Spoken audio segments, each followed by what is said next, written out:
السلام عليكم ورحمة الله وبركاته.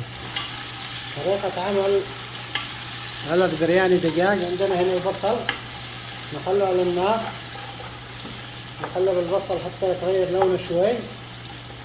هنا عندنا الدجاج. نستخدم بهارات البرياني المعروف، أو ممكن تستخدموا بهارات مشكلة. نضيف البهارات على الدجاج.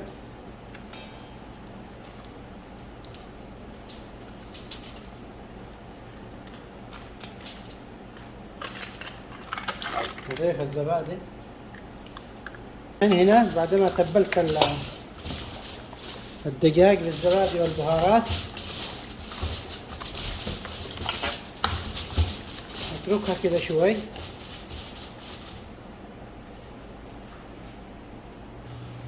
عندي هنا كركم وثوم وزنجبيل، كركم طازة أو زنجبيل طازة وثوم.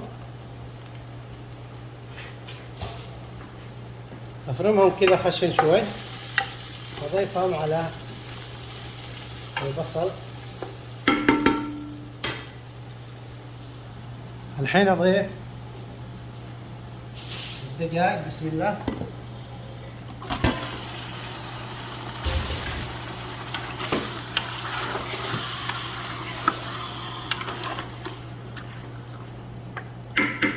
أضيف زيادة من البهارات.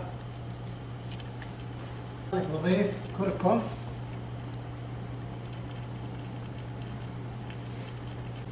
ونضيف الملح حسب الحاجة.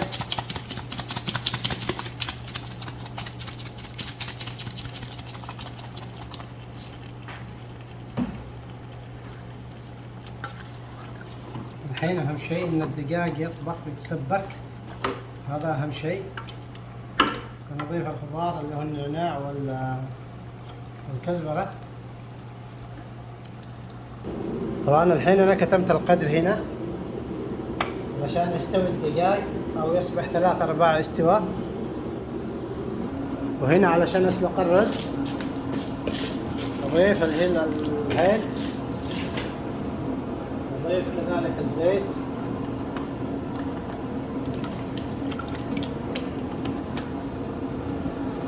أحط الملح حسب الحاجة وأخليه يطبخ. بعد كده بضيف الرز واطبخه 3/4 استواء. 100 جرام زبدة على الموية. وهنا ما شاء الله بعد ما أصبح الدقيق 3/4 استواء أضيف نص كمية النعناع والكزبرة، طبعا حزمتين بحزمتين. نخلي الدقيق الحين يطبخ كذا زيادة 10 دقائق. حطينا الرز نخليه يطبخ على نار عالية علشان نسلقه 3/4 استواء. ما شاء الله بعد ما سلقت الرز صفيته، حطيت هنا تحت طبقة من الرز الأبيض، أضفت القليل من النعناع والكزبرة، ومن الأعلى أضفت البصل. والحين بضيف الدجاج بعد ما يستوى. بسم الله. هنا عندي الدجاج بعد ما يستوى.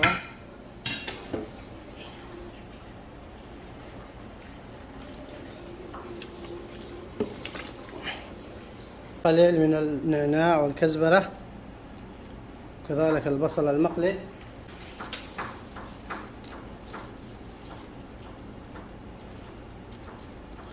وآخر شيء أضيف طبقة الرز المتبقية.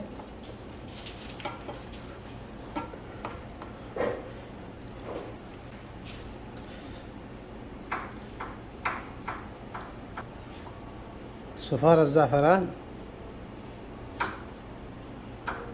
القليل من البصل. خلاص الحين بسم الله ما شاء الله. يا سلام يا سلام، البرياني صار جاهز الحين. بسم الله.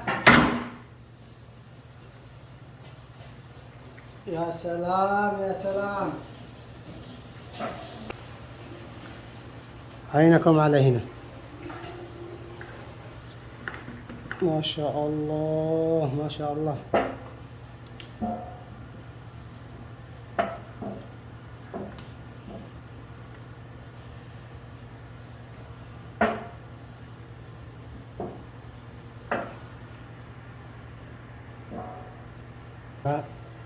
صحن التقديم.